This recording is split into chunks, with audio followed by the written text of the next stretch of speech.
Welcome to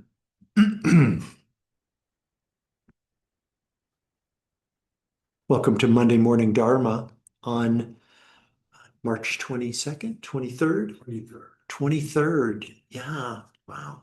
Second day of spring. Yes, indeed, the second day of spring.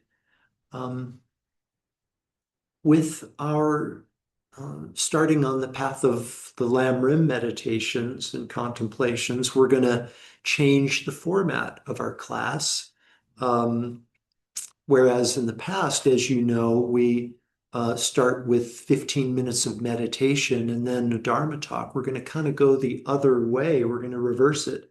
15 minutes of discussion about the Lam Rim, the Lam Rim of the day, if you will, and then we'll meditate on that later. So I've got like 45 minutes of things I'd like to share with you and 15 minutes to actually do it. So we'll see what happens. But before I get into a discussion of the first Lam Rim, why don't we just settle in a little bit for a few minutes to help our body and mind become still and settled.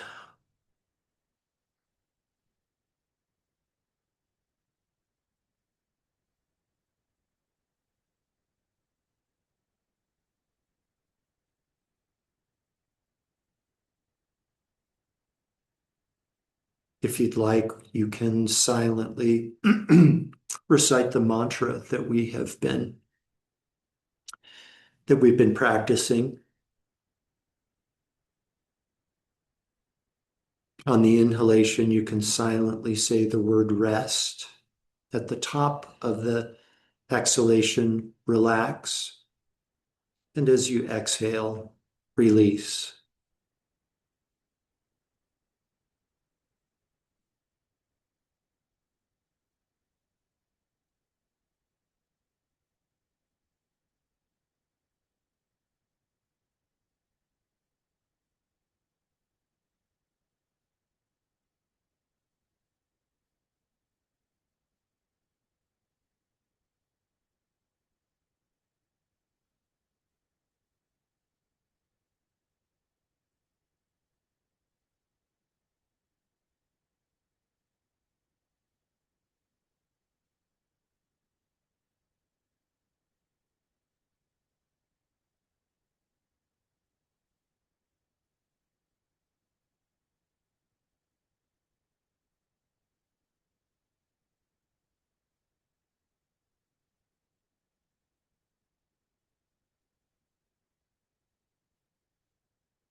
Now, please redirect your awareness. Become aware again of your physical body and allow your breathing to become less shallow. Completely fill up your belly and lungs with air. And when you're ready, you can open your eyes and bring your meditation to an end.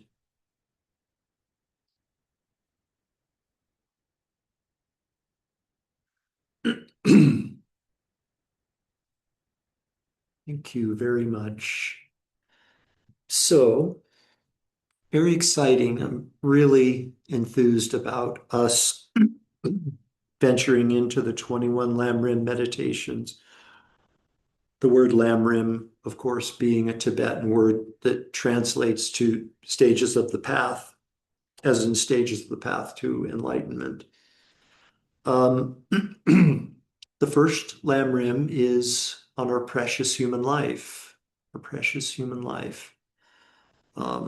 And as I've said before, the new meditation handbook, which we're going to be referring to over the next few weeks and months, is an abbreviated presentation of the Lam Rim meditations. Um, an unabridged presentation of the Lam Rim can be found in Joyful Path of Good Fortune, another text that my teacher wrote. And in Joyful Path of Good Fortune, um, the teaching on our precious human life is referred to as 8 freedoms. There are 8 freedoms that are associated with our human life. Um, freedom from freedom from lower rebirth, what's considered lower rebirth, like taking rebirth as an animal. It's said that animals don't have the ability to read and understand Dharma, contemplate, meditate on Dharma. Um, Whereas we do have that freedom. We have the freedom to apply ourselves to Dharma teachings and Dharma practice. Um, and I'm sounds like I'm sort of wading into these waters in a decidedly academic way, kind of in like, I would invite you to um, I would invite you to personalize this, personalize all of the um, Lamrim teachings and all Dharma, Lamrim and otherwise that you practice and meditate on. You know, I think a personalizing of these teachings will make it more meaningful for us. And if it's more meaningful for us, we will benefit more from it.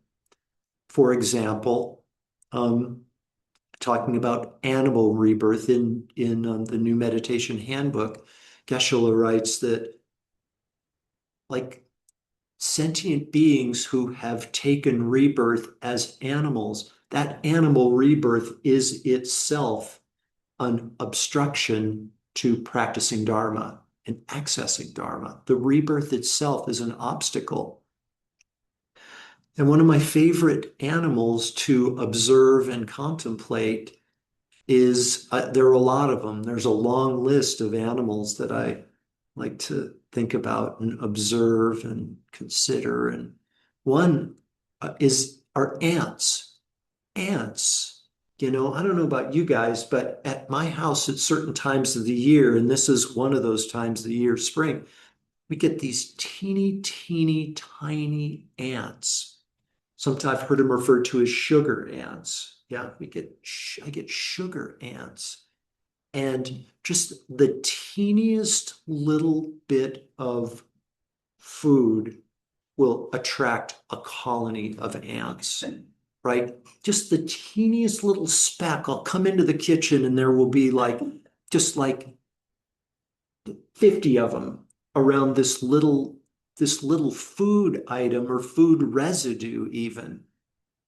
And I was thinking about this recently, and it is just mind-boggling that this teeny, teeny, tiny ant has the ability to smell, right? I'm guessing it's smell that draws the ants to the food. Like these sentient beings called sugar ants have an olfactory within their teeny, teeny, tiny body that draws them to food. It's miraculous. And there used to be a Sangha sister here. She has since moved to California, who had a PhD in insect science. What's it called? Entomology. Entomology. That's right. PhD in entomology. And she could talk about sort of how sugar ants are able to smell much more thoroughly than I am, but you know, it's so cool that ants have this ability. I mean, like teeny, like look at our like ears and nose, like these big noses on the center of our face, and nostrils and nasal passages and all of these things that enable us to smell. Ants have it all in these teeny tiny bodies. It's totally amazing. Yet it would appear that they don't have the wherewithal to meditate or to understand Dharma teachings. They do not possess that freedom. We do have that freedom. We have the freedom to do whatever we want, really. Another freedom, another of the 8 freedoms associated with precious human life is we live in a country where freedom of religion is allowed. Yeah.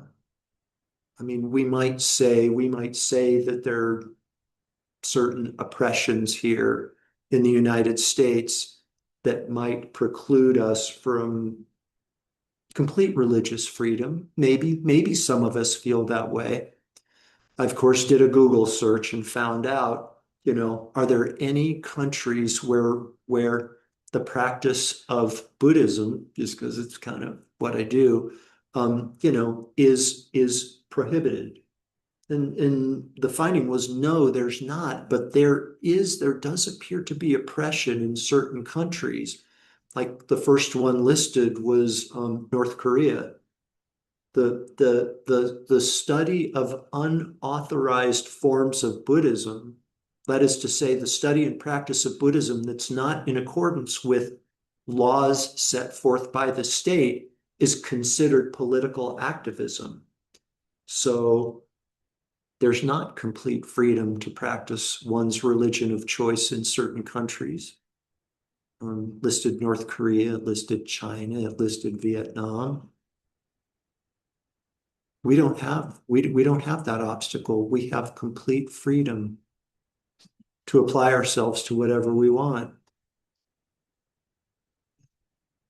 So the question becomes, we have this precious human life with all of the freedoms associated. I don't have time to go through the 8 freedoms, but we have all 8 of the freedoms. You can go back and check Joyful Path of Good Fortune if you'd like.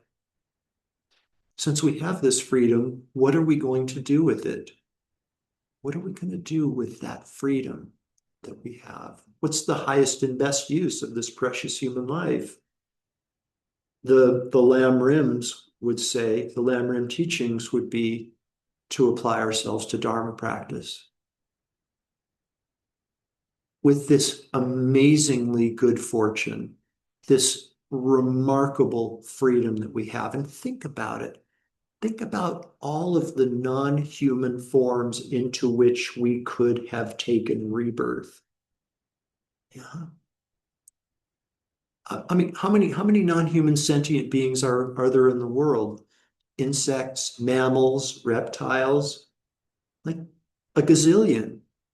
But no, we have the good fortune to take rebirth in a human form and benefit from all the freedoms that come from this human form.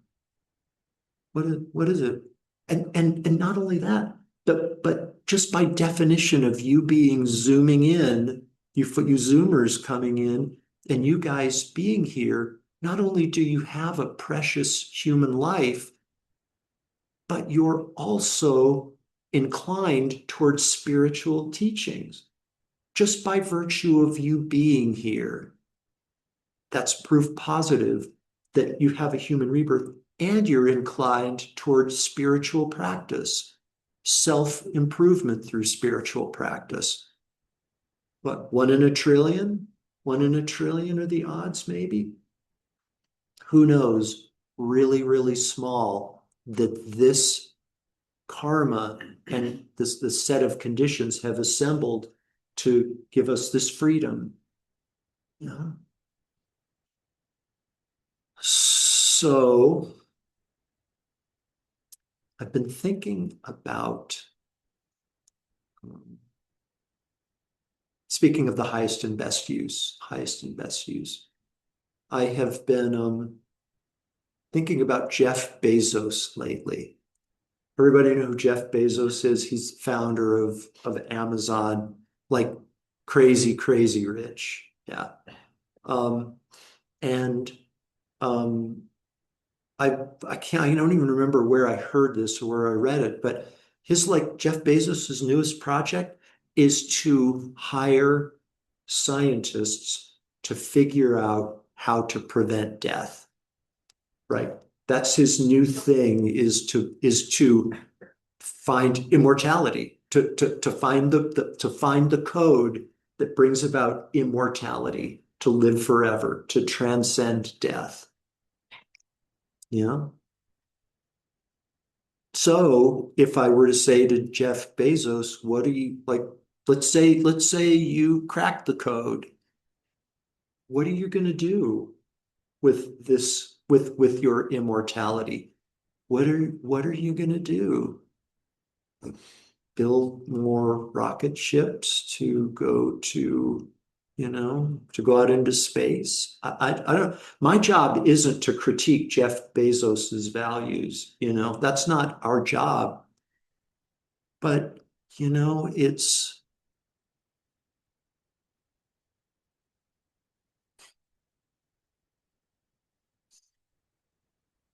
our job is to look homeward, angels, and decide what we're going to do with whatever time we have in this precious human life. And the Lamb Rim would say the highest and best use of this precious human life is to apply it to practice of Dharma. Um, and in this regard, I've been also thinking about a high profile individual in contemporary Western society, the President of the United States, the current President of the United States. Yeah. As I wade into these waters, I'm not sure if it's advisable to go where I'm going to go, but the door's been cracked open, so here we go. Um, I was thinking about it. Lots of people in the United States voted for Donald Trump for president. Lots of people, more than half of the people that voted, right? Millions of people voted in favor of Donald Trump. And I've been thinking, as I'm sure maybe some of you have, like, what is it? Like what brought about voting for this individual for president? Yeah. And kind of what I came up with is, you know, take this for what it's worth, and it's probably not much, is that I think there's something about Donald Trump bucking the system. He bucks the system in a way that appeals to people who have been marginalized by by Western American institutions. Here's this guy who's bucking the system every chance he gets. This system that has left me marginalized. Systems like the government, some would say, I think, systems like political parties. Um, you know, you can kind of fill in the blank here for these institutions that people feel have not given them the um, benefits and the results that they had hoped for, maybe were promised. Yeah. He bucks the system. Donald Trump bucks the system, and I think a lot of people find that attractive. Only problem is that I think that Donald Trump, as near as I can tell, he bucks the system in the name of amassing wealth, right? That seems to be his primary objective, is to buck the system in order to make more money. Dharma is a bucking of the system. Am I allowed to say that? Dharma, Dharma bucks the system in a lot of different ways. Yeah. It bucks the system in terms of impressing upon us the importance of karma. Karma, Dharma tells us, is a means of self-determination, right? We engage in virtue, we will receive virtue. You get what you give, right? That bucks the system. Another big one is the way the system says, I think, a system says, the way to be happy is look out for number one. Look out for yourself, look out for number one. Dharma tells us the way to be happy is to make other people's happiness a priority. The way for you to be happy is to concern yourself with the happiness of others, because others are countless, whereas I'm only one. The world doesn't exist separate from your mind. It's a projection of your mind. You create the world with your mind. Yeah.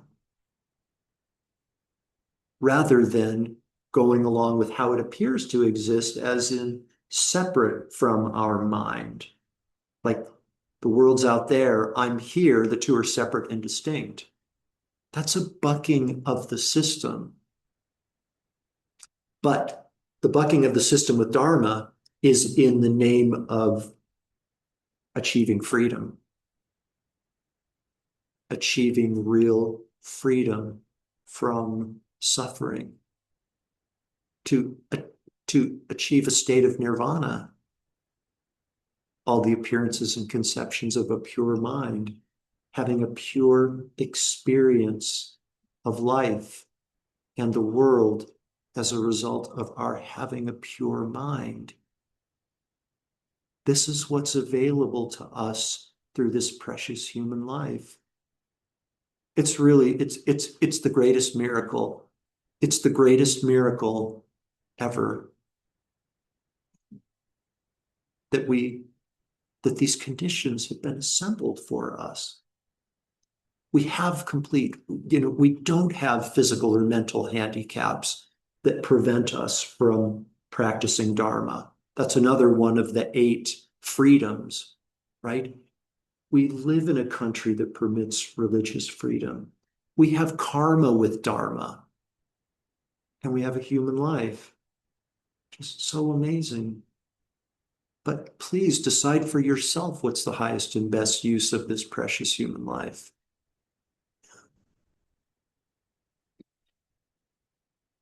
We've got 6 minutes, so I don't think we're going to have time to really get into a meditation on our precious human life. We'll do that tomorrow in Tuesday's class, but I just want to talk a little bit about how we're going to meditate on the lamb rims, okay? If you've read into the new meditation handbook, you'll see that Geshe Kelsang presents 2 parts to the meditation. One is what's called analytical meditation, also known as contemplative meditation, which is basically doing what we've been doing already this morning, thinking about the benefits of this human life. Yeah. And how it's so precious and so rare, like contemplating this in a kind of an analytical way, right? And then the second part is placement meditation, placing our mind on the object of meditation. Okay. And the object of meditation, in this case, in this slam rim, the first, our precious human life, is to meditate on our determination to practice Dharma. The object of meditation is a determination to apply this precious human life to practicing Dharma. So you might be saying, okay, how do I meditate on determination, right? How does that happen? Well, the good news is that we've kind of been doing that already. Remember the last few meditations we've been doing lately, conjoining meditation on the inner body with resting in acceptance or resting in surrender. Do you guys remember these practices that we do? This is Mahamudra. This is Mahamudra. Experiencing. Another way of describing placement meditation is having an experience of our object of meditation. Maybe even becoming one with this object of meditation, merging with it. Yeah. For yoga, remember me talking about yoga? Like basically all meditations are a yoga, unifying with our object of meditation. This is what placement meditation is. And all the other energy that we apply is analytical meditation, coming to understand and pacify our thinking mind on the benefits and the freedoms of this human life, sort of recognizing it, having a conceptual, intellectual understanding of this, And then once we have buy-in from the thinking mind, we go into experiencing it in non-conceptual awareness.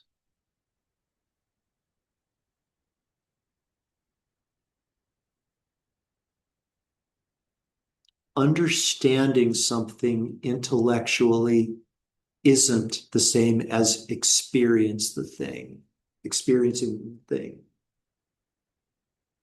Only, and Reggie Ray is fond of saying this, you guys burn this into your mental continuum, please. The only thing that brings about existential change is experience.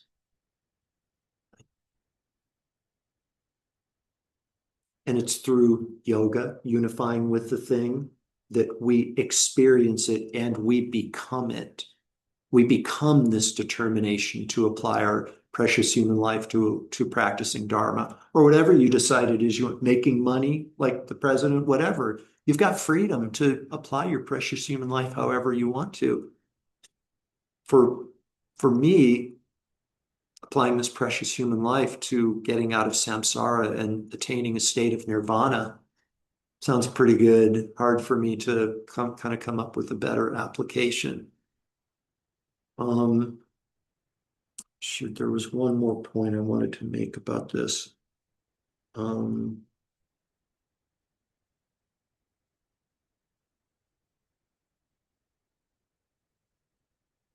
Experiential. Can't remember.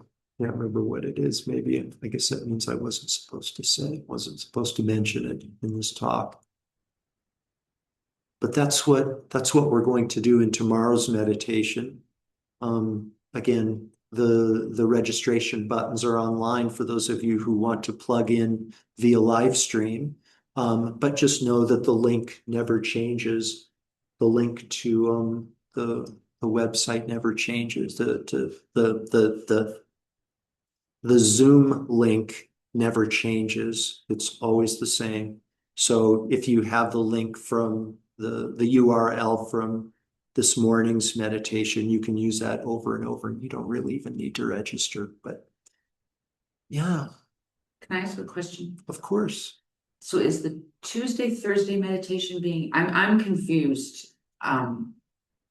So that's gonna be the Lamb Room. So if I only come on Mondays and Fridays, I'm gonna miss 2 teachings, is that right? No, excellent question. Tuesday and Thursday will not involve teachings. It's going to be only meditation. But you're gonna do the Lamb Room meditation tomorrow, not Friday instead. We can do it on Friday as well. We'll do it on Friday as well. Oh, okay. Yeah. Yeah, I haven't really even figured out what we're going to meditate on, but almost certainly the Lamb Rim. I mean, we're going to do these meditations over and over. And yeah, like meditate on Tuesday on our precious human life. How about this? I promise that on Friday we'll meditate on our precious human life. Yeah, we'll do that. I can't make it tomorrow. Yeah, okay. Yeah, sure. We'll continue to do that. Guys, thank you for being here. Have a wonderful, wonderful day. Thank you. Thank you, Jeff. Thank you, Jeff. Most welcome.